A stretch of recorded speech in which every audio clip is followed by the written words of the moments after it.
हा व्हिडिओ त्यांच्यासाठी आहे ज्यांच्याकडे साधनं कमी आहे मात्र स्वप्न मोठी आहे. UPSC परीक्षा पास करायचं स्वप्न आहे आणि त्याला सत्यात उतरवण्यासाठी जिद्द आहे. हा व्हिडिओ त्यांच्यासाठी आहे ज्यांचा स्वतःवर विश्वास आहे, मेहनत करायची तयारी आहे आणि गावखेड्यातून आलेल्या आणि UPSCच्या माध्यमातून अधिकारी व्हायचं ज्यांचं स्वप्न आहे, त्या सर्वांसाठी हा व्हिडिओ आहे. तेव्हा संपूर्ण व्हिडिओ तुम्ही पाहाच. दुसऱ्या दिवसापासून मला असं वाटलं की मीच नव्हतो जिंकलो. याच्यामध्ये माझा गाव, माझी फॅमिली, माझे ते गुरु, माझे ते मित्र हे सर्वच जिंकले. तुझं जेवढे मागेचे सपोर्ट सिस्टीम होती हे सगळेच जिंकले. असं मी एक बेघर एरियामधून राहून आलो आहे. यामध्ये अशिक्षिततेचं प्रमाण खूप जास्त आहे. आपण जर अभ्यास करत असेल तर आपण इथे पोस्ट काढायला आलो आहे आणि PhD करायला नाही आलोय असा विचार करा. तुमचा निश्चय हा पक्का असायला हवा की पोस्ट काढायची आहे तर काढायची आहे. माझा हाच विषय होता. हे आहे हेमंत बुजाळेंचं घर. याच घरातून त्यांचा प्रवास सुरू झाला आणि UPSCच्या एका वरिष्ठ असिस्टंट कमांडंट पदापर्यंत ते पोहोचले. ध्येय समोर ठेवून त्यांनी मार्गक्रमण केलं आणि आपल्या या ध्येयापर्यंत पोहोचण्यासाठी अनेक संघर्ष त्यांना करावा लागला. परिस्थिती विपरीत असताना केवळ अभ्यास आणि त्याचा ध्यास केला आणि सातत्य कायम ठेवलं आणि त्यामुळं त्यांची परिस्थिती बदलली. हा नेमका प्रवास कसा राहिला हे आता आपण त्यांच्याशी बोलून भेटून समजून घेऊया. नमस्कार, मी कपिल श्यामकुवर, गावलोकमध्ये आपलं स्वागत.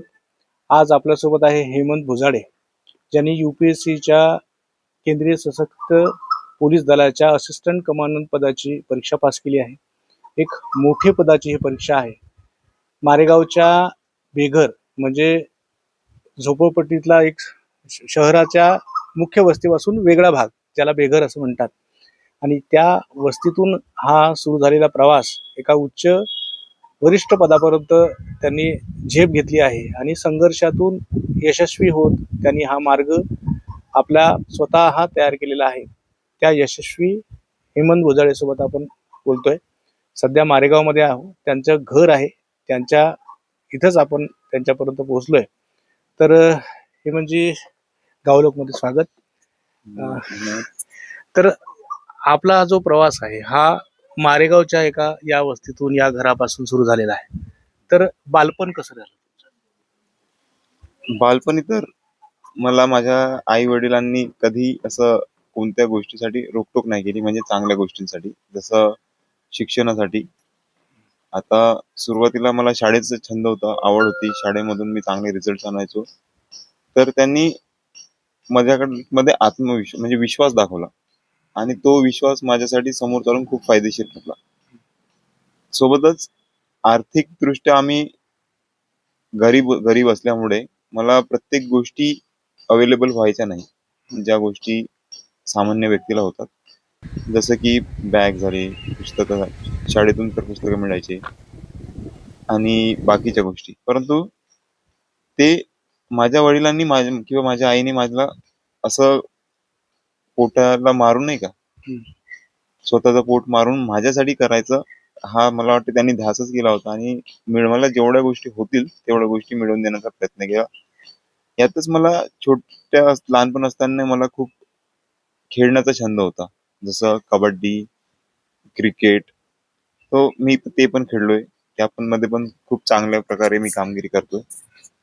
तर ह्या काही गोष्टी आहेत ज्या माझ्या बालपणात घडल्या. माझे आजोबा बकऱ्या घेऊन त्यांना राखायला जायचे, तर त्यांच्यासोबत पण बकऱ्या राखायला गेलो आहे. कधी कधी आईसोबत मी कापूस वेचायला गेलो आहे.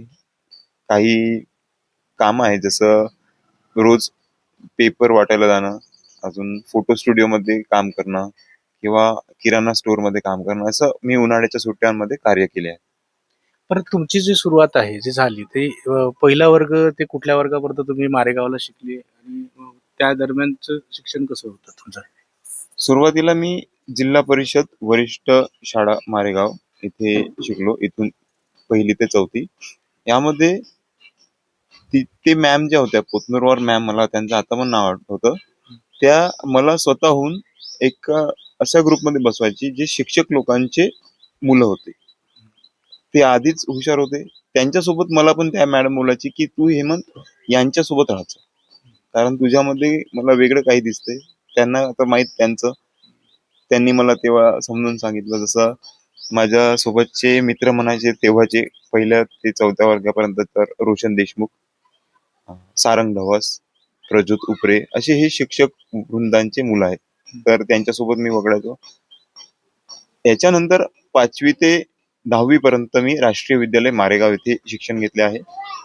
तिथे मला डवरे सर म्हणून भेटले आहेत. त्या सरांनी मला प्रत्येकदा स्टेज डेअरिंगसाठी मला प्रोत्साहित केलं. जसं भाषण देणे, डान्स असेल तर डान्समध्ये पार्टिसिपेट करणे किंवा इतर गोष्टी. त्यामुळे मला असं वाटते माझी स्टेज डेअरिंग वाढली.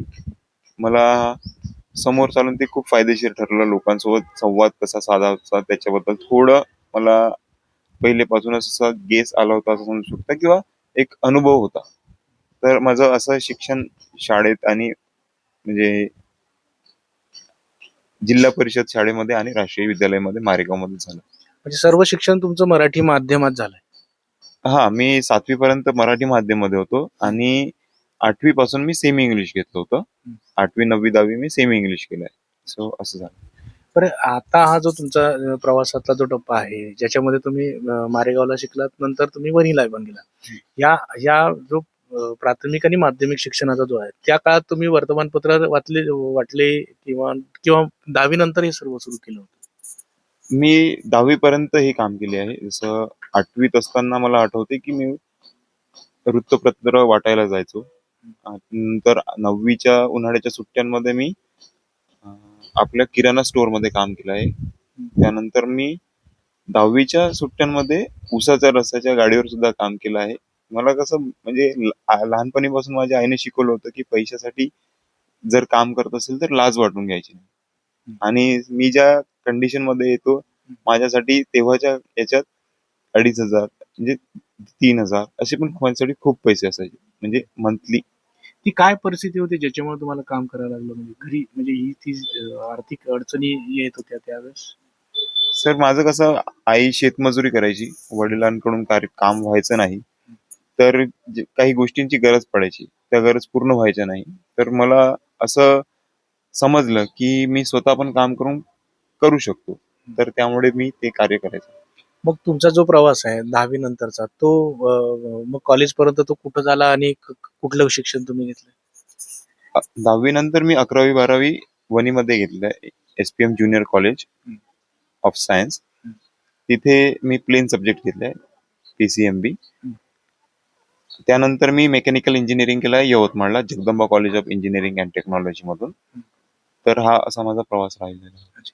बरं, तुम्ही आता या शिक्षणातून सोबत तुमचे सवंगडी होते, तुम्ही शाळेच्या शिक्षकांनी, माध्यमिक शाळेच्या शिक्षकांनी तुम्हाला प्रोत्साहित केलं, वेगवेगळ्या पद्धतीचं काम तुम्हाला सांगितलं आणि त्यातून तुम्ही घडत गेला, जबाबदाऱ्या तुमच्यावर येत गेल्या. मग असं काय गोष्ट झाली की ज्यावेळेस तुम्हाला असा निर्णय घेतला की तुम्ही पुण्याला जाऊन शिक्षण घ्यावं बा, असं काय काय वाटलं? केव्हा वाटलं? सर, मी जेव्हा इंजिनिअरिंग कम्प्लीट केली त्यानंतर मी पुण्यामध्ये एक रांजणगाव म्हणून आहे, तिथे इंटर्नशिप करायला गेलो. LML मध्ये, लोकेश मशीन्स लिमिटेड मध्ये. तिथे इंटर्नशिप करताना मला कळलं की इथे कंडिशन्स काय आहे म्हणजे इंडस्ट्रीमध्ये. तर मला असं समजलं की इथून जर आपल्याला चांगल्या पोझिशनवर पोहोचायचं असेल, चांगलं डेजिग्नेशन जर हासिल करायचं असेल, तर मला 4 ते 5 वर्ष द्यावं लागतील. कारण त्यांच्या सुपरवायझर सोबत कॉन्टॅक्ट, तिच्या लोकांसोबत कॉन्टॅक्ट आल्यानंतर हे कळालं मला. तेव्हाच माझा मित्र प्रतीक पवार हा पुणेला जाणार होता. डिसेंबर 2020 ला मला वाटते की नोव्हेंबर 2020 ला. तर तो गेला आणि त्यांनी मला सांगितलं की हेमंत, मी आता प्रिपरेशन साठी इथे आलो आहे. तर हे कळल्यानंतर मी 2 दिवस विचार केला की त्याचं आणि माझं ध्येय सारखंच होतं. त्याला इंडियन नेव्ही मध्ये जायचं होतं, मला इंडियन एअरफोर्स मध्ये जायचं होतं. तर ध्येय सारखं असल्यामुळे मला ते हिट झालं ती गोष्ट. तर मला समजलं की जर मी इथून 4 ते 5 वर्ष जर अभ्यासामध्ये दिलेत, तर मग मला नक्कीच काही ना काही यश मिळणार, जे इथे आपल्या इंडस्ट्रीमध्ये किंवा मेकॅनिकल फील्डमध्ये राहून तेवढं अचीव्ह होणार नाही. 4-5 वर्षामध्ये. तर मी विचारात पडलो, विचार केला. मी स्वतः एकट्याचा विचार स्वतः केला आणि तिथून इंटर्नशिप काही म्हणजे जे 6 महिन्याची इंटर्नशिप होती, मला वाटते तेव्हा 5वा महिना सुरू होता मला इंटर्नशिपचा.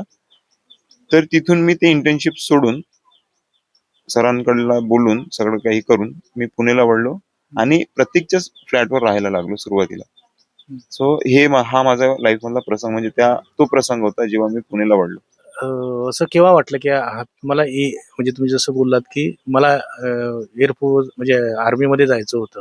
हा आर्मीमध्ये जाण्याचा निर्णय मारेगावातून झाला होता की तुम्ही पुढं शिक्षण घेत गेले आणि मग तुम्हाला काही गोष्टी लक्षात आल्यानंतर तो एक विचार मनात रुजला आणि मग तुम्ही त्याकडे वळला?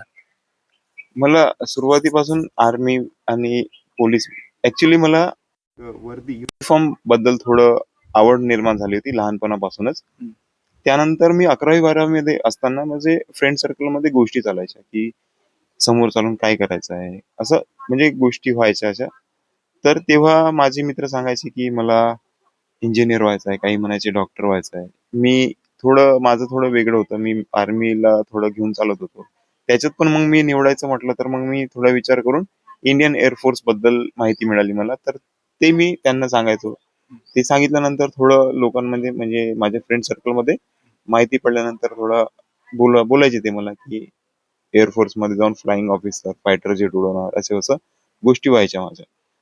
त्याच्यानंतर मग 12वी झाल्यानंतर आता हे मला माहित नव्हतं की एनडीए ही एक्झाम पण होत असते. आमचं फक्त डिस्कशन चालायचं, असं नॉमिनल डिस्कशन व्हायचं. तर मी एनडीए बद्दल ऐकलं नाही. नंतर मग मी इंजिनिअरिंगला गेल्यानंतर मला कळलं की 12th नंतर आपल्याला एनडीए देता येत होती आणि तेव्हा मी एज बार झालो होतो. तर एनडीएचं मी देऊ शकलो नाही. परंतु मला इंजिनिअरिंग मध्ये असताना कळलं की सीडीएस ही एक्झामिनेशन असते. तर त्याच्यामुळेच मी त्यासाठी वाटचाल केली. तर हे प्रसंग होते माझं ह्या गोष्टीकडे जास्त इंटरेस्ट वाढण्याचे. तर तुमचं 10वी 12वी आणि ग्रॅज्युएशन किंवा इंजिनिअरिंग हे कुठल्या कुठल्या वर्षी झालं? माझं 10वी 2014 मध्ये संपलंय. त्यानंतर मी 12वी 2016 मध्ये कम्प्लीट केली. त्यानंतर 2016 ते 2020 दरम्यान माझं ग्रॅज्युएशन कम्प्लीट झालं. तर या दरम्यानच्या जो मार्कशीट आहे तिथं म्हणजे मार्क आले असतील ते तुम्ही जे अपेक्षित धरलं होतं तेच आले किंवा तुम्हाला कठीण गेलं तर का किंवा काय सांगाल त्याच्याविषयीचा जो 10वी 12वीचा आहे? 10वीचे मला वाटते मार्क्स मला जेवढे एक्सपेक्टेड होते तेवढे जवळ मिळाले. मी एक्सपेक्ट केलं होतं की मला 70% तरी मिळतील. 70-75 कारण मी एकदम असा ब्रिलियंट स्टुडंट नव्हतो आणि एकदम खूप जास्त असा अभ्यास पण नाही करायचो. तर पेपरच्या टाइमच्या आधी मला वाटते मार्चमध्ये एक्झाम असते, तर मी डिसेंबर एंड पासून किंवा जानेवारी पासून सुरुवात केली अभ्यासाला आणि त्यामध्ये असं अपेक्षित धरलं होतं की मला 70-75% मिळतील. तर मला 10th मध्ये 68% मिळाले. 12th मध्ये माझ्या जास्त अपेक्षा नव्हत्या. 12th मध्ये मी मोठ्या आईच्या घरी राहून अभ्यास म्हणजे शिक्षण घेतलं आहे. सेम मला असं वाटलं की 70% आपण मिळवू शकतो. तर मला 12th मध्ये 65% मिळाले. तर अशा प्रकारे माझं हे झालंय. बरं जो आता तुमचा इंजिनिअरिंगचा प्रवास झाला आणि मग तुम्ही या युपीएससीच्या परीक्षेकडे वळला. तर हा युपीएससीच्या परीक्षेकडे वळण्याचा केव्हा निर्णय झाला आणि त्यासाठी किती संघर्ष करावा लागला? म्हणजे तुम्हाला काय काय पुस्तकं वाचायला लागली, किती तास अभ्यास करावा लागला आणि नेमकं असिस्टंट कमांडर जे होता येतं हे कुठल्या परीक्षेतून लक्षात आलं आणि तो काय कालखंड होता आणि कसा तो प्रवास राहिला? सुरुवातीला मी एअरफोर्स साठी प्रिपरेशन करायला लागलो. त्याच्यात जेव्हा गेलो होतो नोव्हेंबर 2020 मध्ये, तर त्याचा पेपर मला वाटते फेब्रुवारी मध्ये दिला होता मी पहिला अटेम्प्ट. तर तो अटेम्प्ट काही मार्कांनी राहून गेला माझा. 19 मार्क्सनी प्रिलिम म्हणजे एफकेटची एक्झामच क्लिअर झाली नाही माझ्याकडून. तर ते झाल्यानंतर मला मग ते सेटबॅक आलं. माझी बहीण मला सोडून गेली मे 2021 मध्ये. त्याच्यानंतर मी परत आलो. परत आल्यानंतर मग मला 6-7 महिने लागले ह्या गोष्टीतून बाहेर यायला. ह्या गोष्टीतून बाहेर आल्यानंतर त्याच्यात पण मला असं माझ्या एन्व्हायरमेंटचा खूप म्हणजे मला सपोर्ट आहे. कारण त्यांनी मला प्रोत्साहित केलं की हेमंत, तू इथे राहून तुझी प्रगती होणार नाही. तुला पुण्याला जायला हवं. तू जे सुरू केलं होतं त्या गोष्टीला तुला संपवून यायला हवं. कारण कसं तुझं जे शिक्षण आहे, एवढा जो तू इंजिनिअरिंगचा प्रवास केला आहे आणि एक इंजिनियर तू बनलाय, ह्या घरातून बनणे खूप मोठी गोष्ट होती. तर ते व्यर्थ न जावं, त्यासाठी तू पुणेला वळाव. हे मला खूप साऱ्या लोकांनी, जसं माझे शेजारचे लोक, रिलेटिव्ह, माझे फ्रेंड्स, यांनी मला कळवून दिलं आणि त्यामुळेच मी पुणेला परत वळलो. तर जानेवारी 2022 मध्ये वळल्यानंतर मला तिथे माझ्या मित्र प्रतीक पवारनी ह्या एक्झामिनेशन बद्दल प्रॉपर मला इन्फॉर्मेशन दिली. आणि ही पॅरामिलिटरी फोर्स म्हणून येते, तर मिलिटरी टाईप याचं वर्क कल्चर आहे. तर ह्या गोष्टीकडे माझा इंटरेस्ट वाढला आणि आता याच्यामध्ये अभ्यास करायचा कसा, तर तिथे एक माझे गाईड होते. सुरुवातीला गेल्यानंतर माझे त्यांच्यासोबत कॉन्टॅक्ट होता. ते आता इन्कम टॅक्स डिपार्टमेंटमध्ये रुजू झाले आहेत, आताच रुजू झाले आहेत. त्यांचं नाव अक्षय नेरले, IRS ऑफिसर्स आहेत ते. तर ते सुद्धा मला भेटले आणि त्यांनी सुद्धा 2020 मध्ये ही वाली एक्झामिनेशन क्लिअर केली होती, UPSC CAPF 2021 ची एक्झामिनेशन. तर त्यांनी बोलले की मी तुला गाईड करणार पेपर 1 पेपर 2 मध्ये. त्यांचं चांगली कमांड होती. तर असे मला काही लाभले आणि असा माझा प्रवास सुरू झाला. परत तुमच्या प्रवासात तुम्ही सांगितलं की कधी कधी सॅक्रिफाईस करावं लागले, तर काय गोष्टी सॅक्रिफाईस कराव्या लागल्या, जसं की पुस्तकांच्या बाबतीत काय होतं का, अजून काय होतं का? सर्वात पहिले तर मला जेव्हा 2000 म्हणजे माझी बहीण सोडून गेल्यानंतर मला सगळ्यात पहिलं तर हे सॅक्रिफाईस करावं लागलं की माझी आई एकटी आहे आणि मला पण एकटं राहावं लागेल. कारण कसं, आईला सांभाळणं ही मानसिक जबाबदारी बनली होती माझी. परंतु ते जबाबदारीपासून मी दूर होऊन आईला स्वतःचा सांभाळ करावं हे विचार करून मी तिकडे गेलो. आणि त्या कंडिशनमध्ये मला फॅमिलीचा त्याग करावा लागला. ते माझ्यासाठी खूप महत्वाची गोष्ट होती. याच्यातच आता बुक्स वगैरे आहे. बुक्ससाठी ते प्रतीक पवारनेच मला थोडं हेल्प केली सुरुवातीला. त्याने पहिल्याच दिवशी केल्यानंतर पूर्ण गठ्ठा घेऊन आला होता तो पुस्तकांचा. त्याचा गठ्ठाची त्याने किंमत सांगितली. माझ्याकडे तेवढे पैसे नव्हते. त्याला बोललो मी, तर तो बोलला की असं काही नको खूप विचार करूस, मी पूर्ण पुस्तकं एकदा वाचणार नाहीये, मी 2 पुस्तकं वाचणार. बाकीच्या पुस्तकांपैकी तुला जो पुस्तक वाचायचं ते वाचू शकतं. त्याच्यामध्ये अक्षयदादाची काही पुस्तकं होते, तर ते पुस्तकं सुद्धा रेफर करायचो मी. सुरुवातीला काही बुक्स घेतले मी, 2 ते 3 बुक्स घेतले. हळूहळू मग त्या बुक्स मध्ये ऍड करत गेलो आणि मला वाटते 5 ते 6 महिन्यामध्ये मी सर्व बुक्स घेतले होते. कारण ह्या गोष्टीपासून दूर होण्यासाठी किंवा म्हणजे ही गोष्ट कम्प्लीट करण्यासाठी मी जॉब सुद्धा करायचो. जसं आईच्या मजुरीच्या भरोश्यावर मी तिचा उदरनिर्वाह करू शकणार नव्हतो आणि ह्या गोष्टी पण नव्हतो करू शकणार. तर मी तिथे जिम ट्रेनिंगचा जॉब करायचो. तर ह्याच्यामध्ये मी अभ्यासाचा टाइम सुद्धा सॅक्रिफाईस केला आहे. कारण कसं, तिथे राहणं माझ्यासाठी खूप महत्वाचं होतं. कारण हे एन्व्हायरमेंट, मारेगावचं एन्व्हायरमेंट माझ्यासाठी स्टडीचं नव्हतं. त्यामुळे मी तिकडे गेलो होतो आणि उदरनिर्वाह करण्यासाठी मला वेळेचा सुद्धा त्याग करावा लागला आणि तिथे पण एक जॉब म्हणून 5 ते 6 घंटे द्यावं लागत होते. म्हणजे तुम्ही कसं नियोजन करत होते त्यावेळेस, म्हणजे परीक्षेचा जो कालखंड जो असतो तो एक ठरलेलाच असतो, परंतु जी तयारी आहे, तर तुमचा जॉब आणि तयारी असं कसं, किती वेळ कसं काय करायचे त्याच्यात? आता जेव्हा मी ट्रेनिंग करायचो तर माझे 5 ते 6 तास ट्रेनिंग मध्ये जायचे. तर त्यासोबत सोबत मला 7 ते 8 तास माझा फक्त अभ्यास व्हायचा.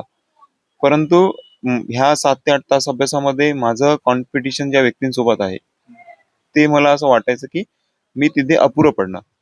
तर पेपर जेव्हा यायचा तर 3 महिन्या आधी मी ट्रेनिंग सोडून द्यायचो. म्हणजे माझं पूर्ण फोकस हे अभ्यासाकडे राहणार आणि मी पण चांगल्या प्रकारे 12 ते 14 तास अभ्यास करू शकणार. हे माझ्या पर्सनल डेव्हलपमेंटसाठी गरजेचं होतं. कारण मी एक एव्हरेज स्टुडंट होतो आणि ह्या गोष्टीमध्ये मागे राहता आपण ही एक्झामिनेशन क्लिअर करू शकलो नसतो. तर अशा प्रकारे मी टाइम मॅनेज करायचो. सुरुवातीला 8 तास करायचो. जेव्हा पेपर जवळ आलाय तेव्हा 12 ते 14 तास प्रयत्न करायचो. परत तुम्ही अभ्यास करत असताना काय गोष्टी तुमच्या मनात राहायच्या की आपल्याला इथपर्यंत पोहोचायचं आहे, या गोष्टी, आणि काय प्रेरणा तुम्हाला मिळत होती अभ्यास करताना की इथून पुढे जायचं आहे? सगळ्यात पहिली माझ्यासाठी प्रेरणा हीच होती की मला माझी परिस्थिती सुधारवायची आहे आणि ज्या गोष्टी मी सोडून आलो आहो, जसं माझ्या आईला एकटं सोडून आलो आहो, ती गोष्ट माझी व्यर्थ नको जायला. तर ह्या 2-3 गोष्टी. आणि अजून एक लहानपणापासून मी ऐकत होतो की शिक्षणाने कोणाचं भलं झालं आहे. मी ज्या एरियामधून आला आहे त्या एरियामध्ये आधीच अशिक्षित लोक आहेत आणि त्यात पण लोक बोलतात की शिक्षणाचं भलं कोणाचं झालंय. तर हे एक गोष्ट मला अजून हिट करत होती. तर ह्या काही प्रेरणादायी गोष्टी होत्या जे मला अभ्यास करताना आठवत होत्या. म्हणजे तुम्हाला असं वाटत होतं की या सर्वांना उत्तर अभ्यासातूनच देता येऊ शकतं असं?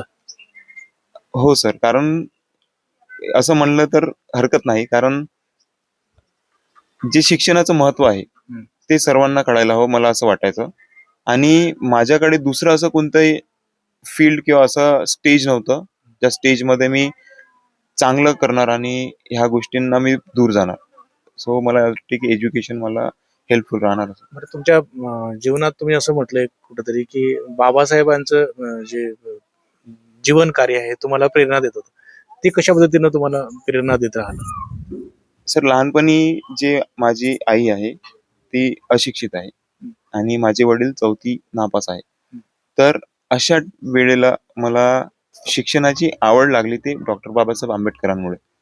कारण घरी गोष्टी चालायच्या की बाबासाहेब आंबेडकर 18 तास अभ्यास करायचे. बाबासाहेबांनी एवढ्या म्हणजे जवळजवळ 32 डिग्र्या अचीव केल्या आहेत त्यांच्या लाईफ याच्यामध्ये. खूप अभ्यास केला तर आपण खूप वाईट परिस्थितीतून खूप चांगल्या परिस्थितीमध्ये जाऊ शकतो. अशा गोष्टी मी ऐकायचो बाबासाहेब आंबेडकरांबद्दल, कारण आमच्या इथे म्हणजे त्यांना असं दैवच मानलं जातं. महामानव आहेत ते, ते सगळं जगच मानतं त्यांना. तर अशा काही गोष्टी माझ्या डोक्यात लहानपणीपासूनच रुजू झाल्या आणि मला असं वाटते की ते माझे आदर्श म्हणून माझ्या समोर आले आणि मी त्यांच्या पावलावर पाऊल ठेवून चालण्याचा प्रयत्न केला आणि ह्या शिखरापर्यंत पोहोचलो. बरं, UPSCची जी परीक्षा तुम्ही पास केली तर त्या परीक्षेसाठी जे लोक तयारी करतात त्यांना कशामध्ये तयारी करायला पाहिजे? कुठली पुस्तकं वाचायला पाहिजे? तुम्ही काय सांगाल? जेव्हा आपण UPSC ची तयारीची सुरुवात करतो तेव्हा आपल्या म्हणजे असा जर्नल थॉट आहे लोकांचा की आपल्याला खूप अभ्यास करावा लागतो. 15 तास 16 तास अभ्यास करावा लागतो. तर हे पूर्णपणे असं मला वाटते की रॉंग आहे की आपण सुरुवातीलाच असा विचार करायला हवा की विचार न करायला नको की आपल्याला सुरुवातीपासूनच 14-15 तास अभ्यास करायला हवा. कारण कसं, सुरुवातीला जर हा विचार केला तर आपण डिमोटिवेट होणार, कारण सुरुवातीपासून 14 तास अभ्यास करणं ही मुश्किल आहे आणि तुम्हाला एक वीक तुम्ही सहन करून घेणार पण ते तुम्हाला डिमोटिवेटिंग राहणार. तर सुरुवात छोट्यापासून करावं असं मला वाटते. जसं 4 तास सुरुवातीला, त्यानंतर 2-4 दिवसानंतर तेच गोष्ट 6 तासावर, त्यानंतर 10 तास असं. मग जेवढ्या तास अभ्यास करून ते प्रोडक्टिव्ह असणार तेवढा तास तुम्ही अभ्यास करायला हवा. आता हे पर्सन टू पर्सन व्हॅरी करतं. कोणाचं कॅलिबर जास्त असतं, ते कोणी 6 तासात जे अचीव केलं आहे तेच अचीव करायला कोणाला 8 तास लागणार. ते अचीव करायला सेम प्रोडक्ट कोणाला 9 तास लागणार. सो हे कॅलिबरचा डिफरन्स आपण स्वतःचा जाणून घ्यायला हवा. हे सुरुवातीच्या काळातली काही गोष्ट आहेत. ह्या गोष्टीनंतर महत्वाचं असते बुक लिस्ट.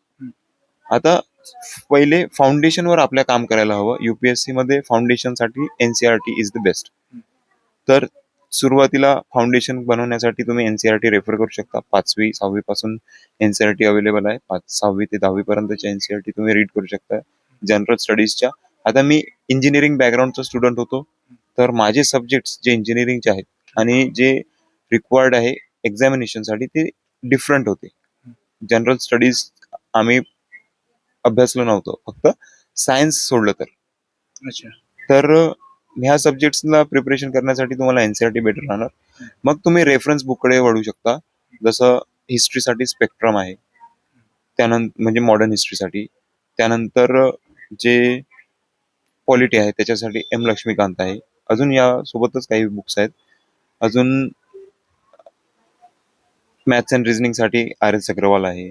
अशा वेगळे वेगळे जे रेफरन्स बुक आहेत ते तुम्ही रेफर करायला हवे आणि आपली जे एरिया ऑफ नॉलेज आहे ते इम्प्रूव्ह करण्याचा प्रयत्न बरं, करा. स्वतःची नोट्स काढणं महत्वाचं ठरतं या काळात असं तुम्हाला वाटतं? हा, नोट्स काढणं महत्वाचं असतं. कारण कसं आहे, बुक रीड करणं एक वेगळी गोष्ट आहे आणि नोट्स वेगळी रीड करणं एक वेगळी गोष्ट आहे. बुक रीड केल्यानंतर आपल्याला 10 पैकी 4-5 गोष्टी लक्षात राहतील, परंतु अजून रीड केल्या ते ते बाकीच्या ज्या 5 गोष्टी आहेत ते लक्षात आणण्यासाठी अजून आपल्याला रीड करावं लागेल. आणि ह्याच्यात कसं होतं, आपल्याला जास्त गोष्टी रीड कराव्या लागेल. ज्या 5 गोष्टी ऑलरेडी लक्षात आल्या आहेत, 4 ते 5 गोष्टी, त्या पण गोष्टी आपण त्याच्यात रीड करतो. तर हे बुक जे आहे, रेफरन्स बुक, त्याचे जर आपण नोट्स बनवल्या आणि ज्या 1-2 गोष्टी आहेत ज्या आपल्या ऑलरेडी लक्षात आहे, आपण ते कधी विसरणार नाही, त्या गोष्टी वगळता बाकी सगळ्या गोष्टी जर नोट करून ठेवल्या, तर बाकीच्या गोष्टी म्हणजे जास्त अभ्यास करावा लागणार नाही. तर मला असं वाटतं की मी हे हार्डवर्क सोबत आपण स्मार्टली करतोय. Hard work done smartly. अच्छा. तर हे नोट्स अशा प्रकारे हेल्पफुल राहणार. परत ग्रुप स्टडी किंवा जो मित्रांचा सवंगडी असतो, तर त्यांच्यासोबत काही ग्रुप डिस्कशनचाही फायदा असतो का? असं तुम्ही काही केलं का? ग्रुप डिस्कशनचा अशा प्रकारे फायदा होऊ शकतो की पर्स्पेक्टिव्ह असतो, कोणाचा पेपरकडे बघण्याचा पर्स्पेक्टिव्ह कसा असतो, कोणी कोणाला कसं सब्जेक्ट्स मध्ये इंटरेस्ट वेगळा वेगळा असतो. जसं मला सुरुवातीला जेव्हा मी अभ्यास करायला लागलो तेव्हा माझा पॉलिटीमध्ये इंटरेस्ट वाढला, जिओग्राफीमध्ये वाढला आणि मॅथ्स अँड रिझनिंग मध्ये तर आधीच माझा इंटरेस्ट होता. पण काही व्यक्तींचा दुसरीकडे इंटरेस्ट होता, जसं इकॉनॉमिक्स मध्ये इंटरेस्ट होता, कोणी हिस्ट्रीमध्ये चांगलं होतं.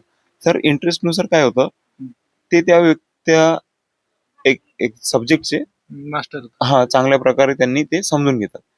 तर हे डिस्कशनमुळे असं कळतं की याचा अभ्यास मी चांगल्या प्रकारे अशा प्रकारे केला आहे. त्यांची स्वतःची स्ट्रॅटेजी ते मांडायची त्या पर्टिक्युलर सब्जेक्ट बद्दल.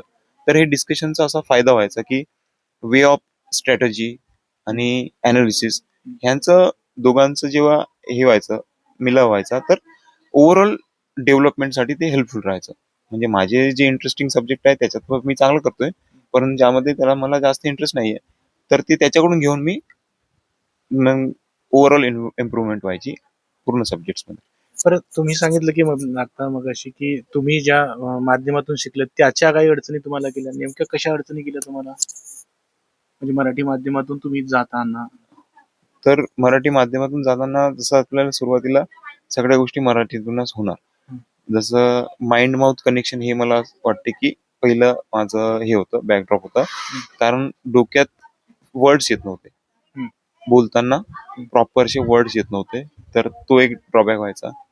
दुसरी गोष्ट ग्रामर मिस्टेक्स राहायच्या.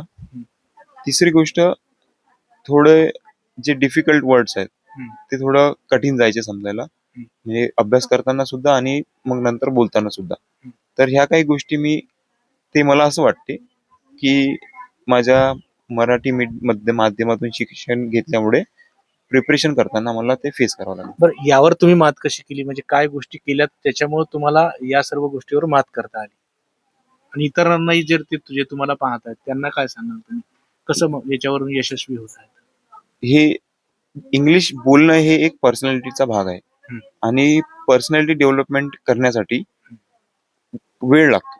मला हे माझ्या म्हणजे जे अक्षय नेरले सर आहेत, त्यांनी मला प्रॉपर असं गाईड करून समजून सांगितलं की आपल्या जेव्हा असे ड्रॉबॅक्स असतात ज्या ड्रॉबॅक मध्ये पर्सनॅलिटी मदत येते, तर ह्याला लॉंग टर्म मध्ये विचार करून द्यायचं. तर माझं इंग्लिश इम्प्रूव्ह करण्यासाठी हे मला तर समजलं होतं. इम्प्रूव्ह करण्यासाठी मी पहिले माझं सोशल इंटरॅक्शन कमी होतं, मी लोकांसोबत कॉन्टॅक्ट कमी करायचो, लोकांसोबत कमी बोलायचो. परंतु ह्या गोष्टीसाठी डेव्हलपमेंटसाठी मी लोकांसोबत जास्त कॉन्टॅक्टमध्ये यायला लागलो. म्हणजे प्रतिष्ठित व्यक्ती आहेत, म्हणजे मला समोर चालून कोणत्याही असा जो व्यक्ती आहे जो मोठ्या पदावर आहे त्यांच्याशी बोलताना भीती वाटणार नाही. ते माझ्यासाठी एक अनुभवातून मी त्या गोष्टीपर्यंत पोहोचणार. ती एक गोष्ट आहे, सिव्हिल इंटरॅक्शन मी वाढवले. दुसरी गोष्ट, मी जे जिम मध्ये ट्रेनिंग करत होतो, फ्लोर ट्रेनिंग, ते सोडली आणि जिम ट्रेनिंगची एक कल्ट फिट म्हणून जिम चेन आहे, ऑल ओव्हर इंडियामध्ये आहे ती. तिथे क्लासेस होतात, सेशन्स होतात, 30 ते 35 लोक असतात. त्या 30 ते 35 लोकांना आपल्याला इन्स्ट्रक्शन द्यायचे असतात इंग्लिशमध्ये. तर ही मला एक अपॉर्च्युनिटी वाटली की पब्लिक स्पीकिंग मध्ये आपला चांगल्या प्रकारे एक कॉन्फिडन्स बिल्डअप होऊ शकतो. आपण 30 लोकां यांच्यासमोर आपण चांगल्या प्रकारे बोलू शकतो, आणि माइंड माउथ जे कनेक्शनचा जे इश्यू होत होता तो इश्यू आपण तिथे क्लिअर ओव्हरकम करू शकतो. तर ही दुसरी गोष्ट मी ऍड केली. त्यांचा इंटरव्ह्यू झाला, इंटरव्ह्यू झाल्यानंतर मी ते ओजेटी केली, ऑब्झर्व ट्रेनिंग, त्याच्यानंतर मग ते करायला लागलो, तर त्याचा फरक मला जाणवला. तिसरी गोष्ट ग्रामरसाठी बक्षी सरांचं एक पुस्तक आहे, त्या पुस्तकातून मी अभ्यास करायचो आणि माझं इंग्लिश इम्प्रूव्ह करण्याचा प्रयत्न करायचो. तर ह्या 2-3 गोष्टी मी माझ्या जीवनामध्ये ऍड केल्या आणि ह्या गोष्टी मी सतत 7-8 महिने चालू ठेवलं. जसं मला वाटते मी पेपरच्या आधीपासूनच पर्सनॅलिटी डेव्हलपमेंटचा जास्त विचार करायला लागलो आणि ह्या गोष्टी ऍड करून मी इम्प्रूव्हमेंट करत. बरं, आता तुम्ही असं सांगितलं की या परीक्षा ज्यासाठी जे लोक तयारी करतायत आणि म्हणजे तुम्ही जे सांगितलं, काय गोष्टी कराव्या, म्हणजे ज्यांनी कराव्या हे तर माहिती आहे, पण काय गोष्टी टाळाव्या जेणेकरून कार्यक्रमाला जाणं टाळावं, सार्वजनिक आपण बरेचदा असं असतं की वेळ मारतो आजचं उद्यावर करू, तर काय गोष्टी परीक्षार्थी जे या युपीएससीच्या परीक्षा करतात त्यांना काय सांगाल, काय डोंट काय असले पाहिजे किंवा काय टाळले पाहिजे आणि काय गोष्टीला आपण लक्ष ठेवलं पाहिजे, डोंट काय आहे? आतापर्यंत जे मी प्रिपरेशन केलं आहे याच्यामध्ये डूज आणि डोंट्स आहेत. तर मी डोंट्स असं बोलणार की सोशल मीडियापासून तुम्ही दूर राहा. अच्छा. कारण कसं मोबाईल यूज करता तर सोशल मीडिया बघत असाल तर त्याच्यामध्ये तुमचा वेळ जाईल आणि वेळ गेलेला तुम्हाला माहीत पडणार नाही. तर सोशल मीडियापासून दूर राहा. दुसरी गोष्ट, फॅमिली आणि फ्रेंड सर्कल हा छोटा ठेवा. म्हणजे फॅमिली सोबत तर राहा तुम्ही, पण फ्रेंड सर्कल हा छोटा ठेवा. म्हणजे तुम्हाला जास्त लोकांसोबत डेली असं बोलचाल होणार नाही.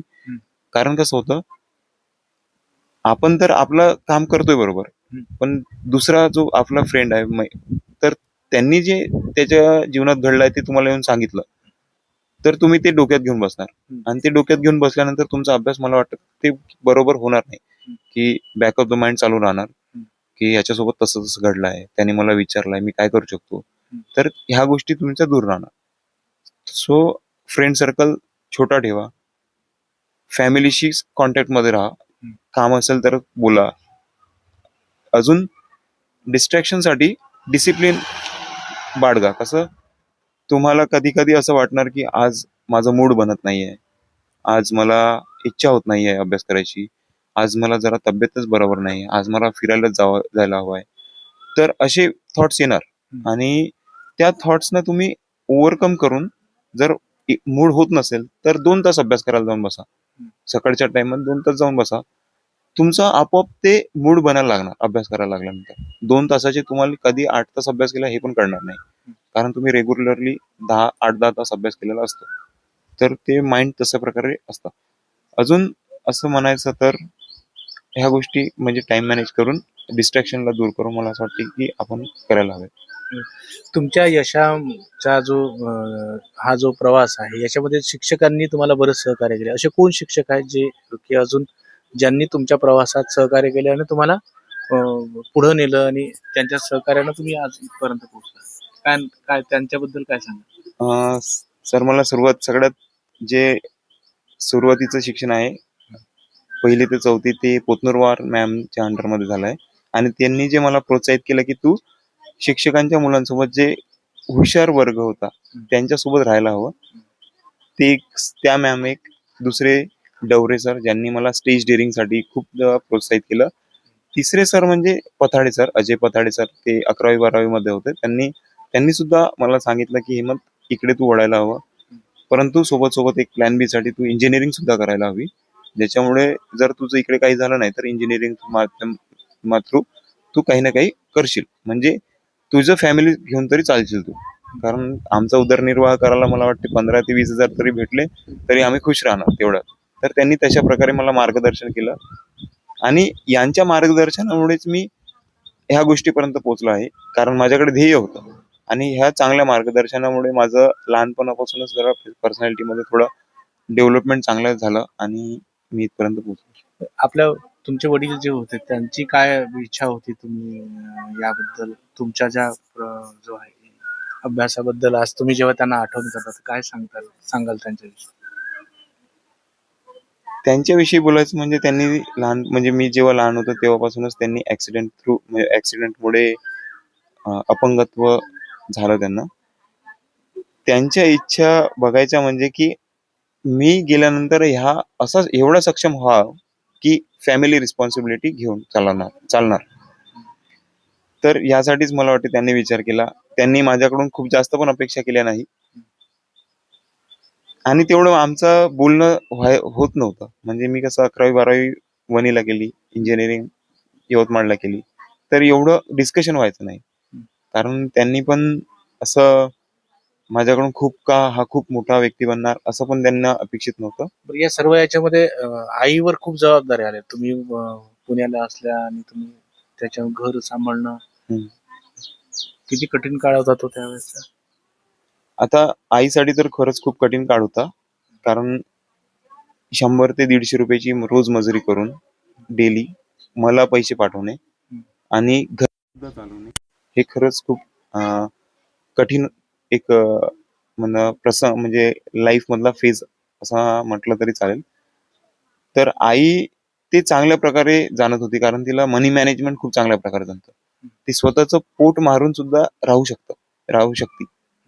तिला अशा खूप खूप म्हणजे चांगल्या चांगल्या साड्या हव्या आहेत किंवा खूप म्हणजे चांगल्या चांगल्या बांगड्या हव्या, मी नवीन नवीन गोष्टी करायला हव्या, असं काहीच तिला आवड नाही. हे सर्व तुमच्यासाठीच त्यांनी खर्च घातला. हा, मग तुम्ही तिथं मग जेव्हा काही असं की असं काही प्रसंग असतील ज्याच्यात तुम्हाला इच्छा झाल्या असतील पण तुम्हाला त्या सोडाव्या लागल्या, असं काही झालं का कधी? माझ्या इच्छा म्हणजे माझं आवड क्रिकेट, हम्म. ते मला सोडावं लागलं. फक्त मी जेव्हा मारेगावमध्ये टुर्नामेंट व्हायचं तर मारेगावमध्ये त्यांनी बोलवायचे, त्यामुळे मी क्रिकेट खेळायला तरी यायचो, हे एक होतं. दुसरं जिम वर्कआउटचा मला खूप आनंद होता, म्हणजे तिथे जाऊन मला खूप चांगलं वाटायचं. तर जेव्हा एक्झाम जवळ यायची तर त्याचा सुद्धा मी त्याग करायचो. अशा काही गोष्टी यायच्या. बरं, स्वतःला फिजिकल फिटनेस कसं ठेवलं तुम्ही आणि त्यासाठी काय गोष्टी केल्यात किंवा करायला पाहिजे? सर, मला असं वाटतं की फिजिकल फिटनेससाठी ऍक्टिव्ह राहायला हवं. म्हणजे स्पोर्ट्स ऍक्टिव्हिटीज तुमच्या डेली रुटीन मध्ये हवं. जसं वीकली 2 ते 3दा तुम्ही क्रिकेट किंवा तुमचा जो आवडता स्पोर्ट आहे तो खेळायला हवा. 2 ते 3 3 तास डेली, म्हणजे वीक मधून 2-3 तास. अजून तुमचा जो आहार आहे, जो डाएट पॅटर्न आहे, त्यामध्ये जंक फूड असायला नको.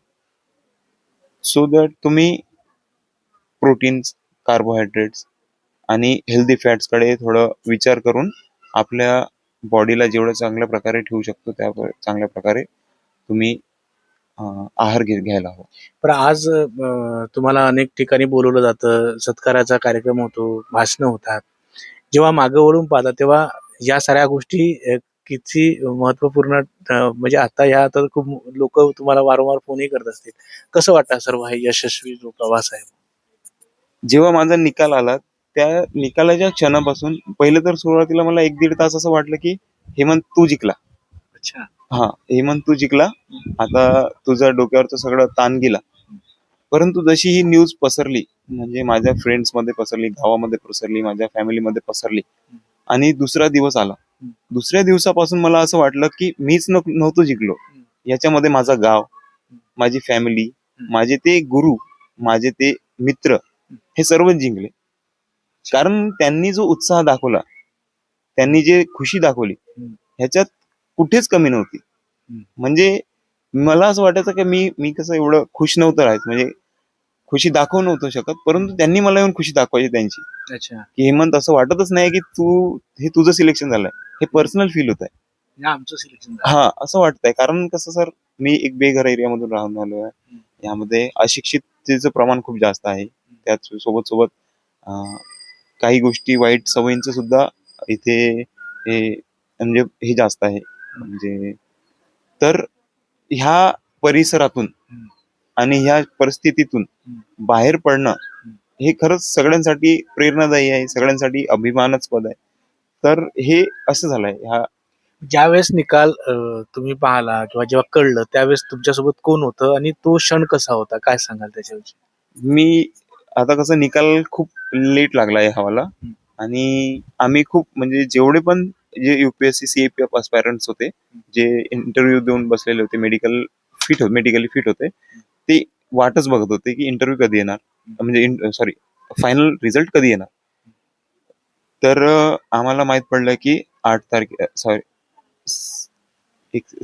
की 8 तारखेला, आता माझ्या लक्षात पण येत नाही डेट, शुक्रवारला रात्री 7 पर्यंत, 7 किंवा 7:30च्या दरम्यान निकाल लागणार. तर मी कुठे न जाता मी घरी थांबलो. अच्छा. कारण सगळ्यात पहिलं मला ही न्यूज माझ्या आईला द्यायची होती. तुम्हाला कॉन्फिडंट होता तुम्ही रिझल्ट आपल्या बाजूने आहे? हो, मला कारण कसं वाटायचं की ते पॉझिटिव्ह वाईब्स येतात आणि काही गोष्टी होत्या, त्यामुळे मला असं वाटलं की ह्यावेळेस रिझल्ट येणार. तर मी आई इथेच बसलेली होती आई, आणि मला बाहेरून माझ्या फ्रेंडचा कॉल आला होता की हेमंत बाहेर जायचंय, मला काहीतरी घ्यायचं आहे. त्याला कपडे घ्यायचे होते जिमसाठी. तर मी म्हटलं त्याला थोडा वेळ थांब, आपण जाऊ. तर 7:30 वाजले. 7:32ला रिझल्ट पब्लिश झाला. पब्लिश झाल्यानंतर नाव टाकलं माझं, आणि मला पहिले माझ्या आईची रिएक्शन बघायची होती.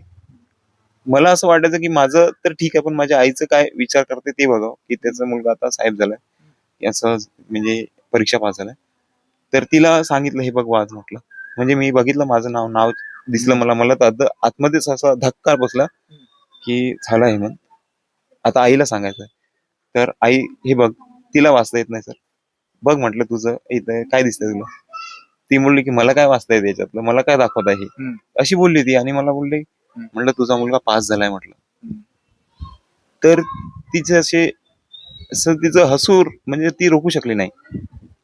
आणि आनंद असतो. आणि हसू पण रोखू शकली नाही. ते अश्रू हळूहळू यायला लागले, एकदम एकदम बारीक मध्ये. असं नाही की खूप खूप आलंय, पण थोडं थोडं थोडं थोडं सुरू झाली ती. आणि म्हणजे तिला सांगितलं की श्वास घे, बरोबर, तू टेन्शन घेऊ नको. आता तुझ्यावरचं जेवढं तू नाही एवढे कष्ट केले आहे तुझ्या आयुष्यामध्ये, त्या कष्टाचं फळ भेटलंय तुला. बस तेच सांगितलं, आणि ती खूप खुश होती.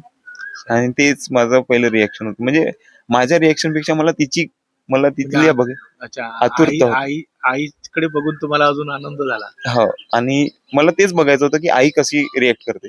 त्यानंतर मग तिच्या 2 बहिणी आहेत, मग त्यांना कॉल केला, कारण त्यांचा सुद्धा माझ्या ह्या प्रवासात खूप मोठा वाटा आहे. तर त्यांना फक्त मी सांगितलं की आई, माझं सिलेक्शन झालं आहे, तुम्ही गावामध्ये पेढे वाटून द्या. तर असं बोललो मी त्यांना. आणि तुम्हाला आतून काय फील झालं त्यावेळेस? म्हणजे असं म्हणजे रोमांत असं वाटलं की नाही, आता जी परिस्थिती होती, ज्या संघर्षातून आपण आलोय, तो संघर्ष आपल्या मेहनतीनं आपण बदलवला आहे, आणि ही यशाची जी आहे गवसणी घातली आहे. काय त्यावेळेसची काय भावना होती? म्हणजे सर, मी खरं सांगू, मला असं काही फील नव्हतं होत. असं हलकं फील होत होतं मी, की आता माझ्या डोक्यावरचं खूप मोठं टेन्शन गेलंय. जो स्ट्रेस होता की फ्युचर मध्ये काय होणार, तो असा स्ट्रेस निघून गेला. हलकं हलकं वाटायला लागलं. फील एकदम मी असं रेस जिंकली तुम्ही. रेस जिंकली आहे, आता झालंय. याच्यानंतर मला अभ्यास पण करायचा नाहीये, याच्यानंतर मला कोणत्या गोष्टीचा ताण पण घ्यायचा नाहीये. आई पण आता कामाला जाणार नाही, आई पण आता घरी राहणार. ज्या गोष्टीचा मी विचार केला आहे आईसाठी, त्या गोष्टी मी अचीव्ह करणार. हे सगळे थॉट्स एकामागे एक चालू होते, आणि एकदम मला असं नॉर्मल, एकदम रिलॅक्स फील व्हायला लागलं. तुमच्या प्रवासात तुम्ही सांगितलं की तुमच्या मोठ्या आई आणि तुमच्या नातेवाईकांचं सहकार्य, ते कसं सहकार्य राबलं आणि काय सांगाल त्याच्याविषयी? तर जेव्हा मी अभ्यास करायचो आणि पेपर जवळ यायचे, 3-4 महिन्यावर मी ट्रेनिंग सोडून द्यायचो. आणि आई कसं 100-150 रुपये रोजी कमवायचे, तर त्याच्यासोबत घरचं पाहून मला जेवढे उदरनिर्वाहासाठी पैसे लागायचे ते व्हायचे नाही. तर यामध्ये तिच्या 2 बहिणी, एक रमाबाई कांबळे सगळ्यात मोठी बहीण, आणि गीताताई वासेकर ही त्यांची 2ऱ्या नंबरची बहीण, माझी आई 3ऱ्या नंबरची आहे, आणि पौर्णिमाताई जगताप हे 4थ्या नंबरची. ह्या 4घी बहिणी आहेत. तर ह्या 2 बहिणीला जेव्हा मी कॉल करून सांगायचो की आई, मला एवढ्या एवढ्या पैशाची गरज आहे, मला रूम भाडं वगैरे द्यायचं आहे, मला मेसचा खर्च द्यायचा आहे, तर दुसऱ्या शब्दाला त्यांनी असा वाट नाही बघायची की हेमंतनी दुसरा कॉल करायला हवं. ते त्या शब्दातच पाठवून द्यायचे, ठीक आहे मी दादाला सांगतो, ठीक आहे बाबा मी यांना सांगतो की पैसे पाठवून देणार. यासोबतच संतोष वासेकर, त्या आईचा सगळ्यात मोठा मुलगा, ते सुद्धा माझी मदत करायचे. रघुदादा बुजाडे, रघुराज बुजाडे म्हणून आहे, माझ्या काकाचे मुलगा, ते सुद्धा स्वतः प्रॉब्लेम मध्ये असून सुद्धा त्यांनी माझा प्रॉब्लेम मोठा समजून माझ्यासाठी म्हणजे जेवढं होऊ शकतं तेवढं करण्याचा प्रयत्न करायचे. तर अशामुळे मी असं वाटतं की हे त्यांची जीत आहे. कारण त्यांनी जेवढं परिस्थिती, कारण त्यांची पण एवढी परिस्थिती काही खूप चांगली नाही, परंतु ते करायची. म्हणजे ह्या जिंकणं हे तुमचं एकट्याचं नाही. हा,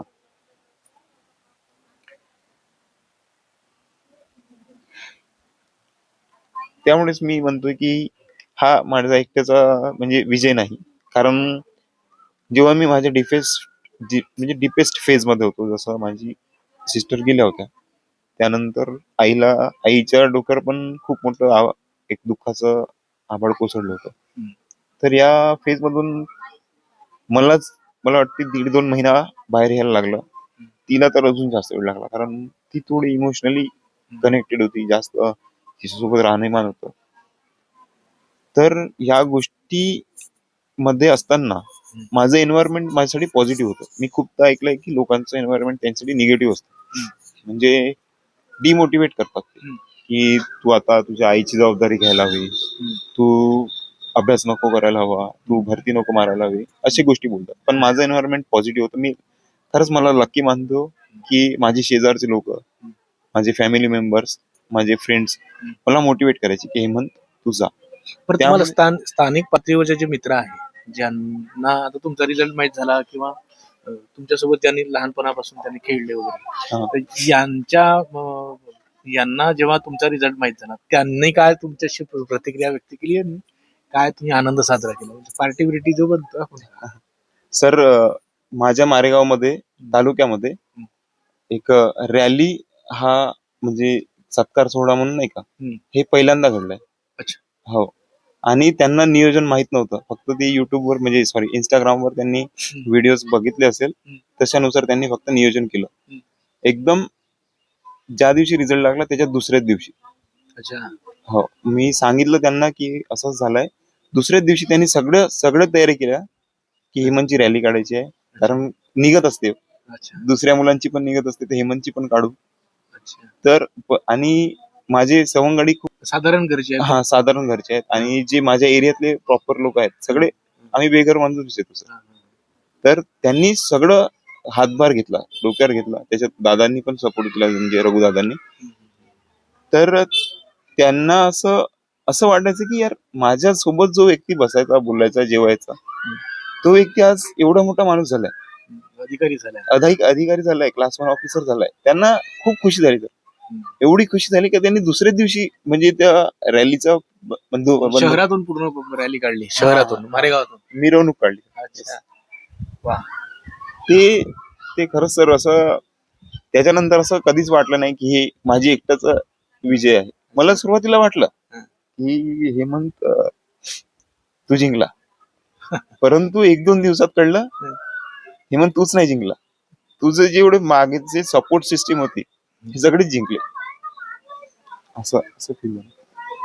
बरं, एक जसं आता थोडक्यात बोलतो मी, जे लोक असं म्हणतात की परिस्थितीला शरण गेलं किंवा डिस्ट्रॅक्ट होतात काम करताना, काम करून अभ्यास कसा होईल असा अनेकांना प्रश्न पडतो. अशा स्थितीमध्ये तुम्ही त्यांना काय सांगाल की तुमचं गोल कसं अचीव्ह करायचं? म्हणजे बरेचदा तुमचं जे असतं की तिथून यशपर्यंत आपण जातो, पण थोडीशी अजून मेहनत केली असती तर यशस्वी झालं असतं. तर अशांना आणि जे लोक तयारी करतात यशांना तुम्ही काय सांगाल की काय गोष्टी अशा कराव्या की जिथं तुम्ही पोहोचू शकाल?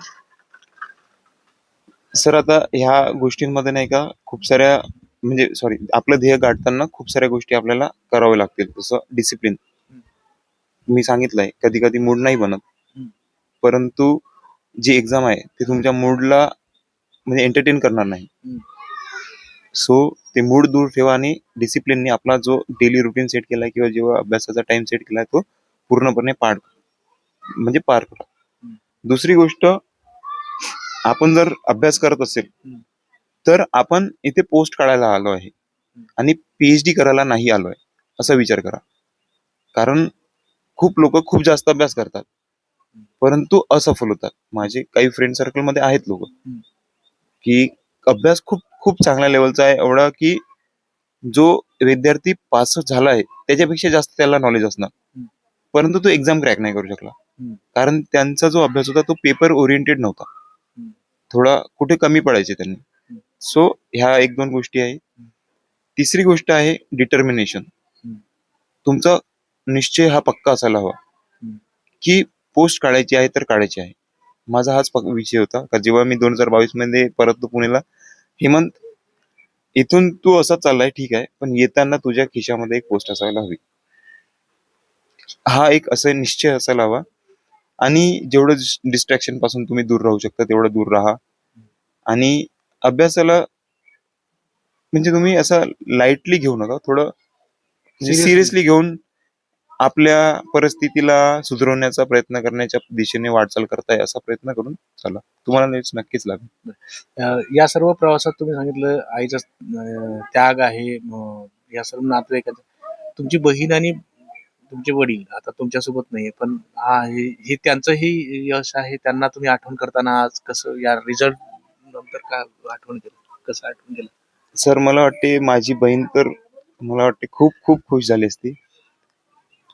तिला म्हणजे नाही का असं म्हणजे रिएक्शन तिचे खूप म्हणजे हे होते, काय म्हणतात त्याला, ससा कसा सर तडतडीचा असतो, तर तिचे रिएक्शन पण तशी तडतडीची असते. आणि माझा रिझल्ट ऐकल्यानंतर तर ती मला असं वाटते काय काय केलं असतं तिने. तशीच वडील पण सर. आता बरं, याच्यात एक असं की तुम्ही आता जर पास झालात, मग जे लोक या परीक्षांची तयारी करतात त्यांच्यासाठी तुम्ही काही तयारी करून देणार आहात काय? त्यांच्यासाठी काही प्लॅनिंग करून ठेवलंय किंवा अजून IAS वगैरे तुम्ही व्यक्तिगत राहिलेली आहे? हा सर, मला वाटते मी याच्यानंतर अभ्यास नाही करणार, कारण मला असं वाटते मी ह्या पोस्ट साठी पर्सनली प्रेफर केला आहे. अच्छा. मला फील्ड वर्क हवं होतं.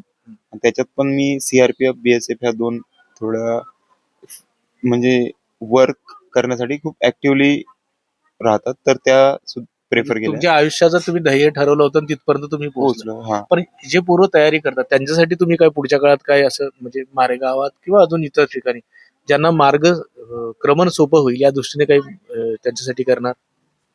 ह्या गोष्टीसाठी तर मी सहसा विचार केला नाहीये, परंतु जेवढं माझ्याकडून मार्गदर्शन होणार ह्या पिरियड मध्ये तेवढं लोकांना मार्गदर्शन करण्याचा प्रयत्न करणार.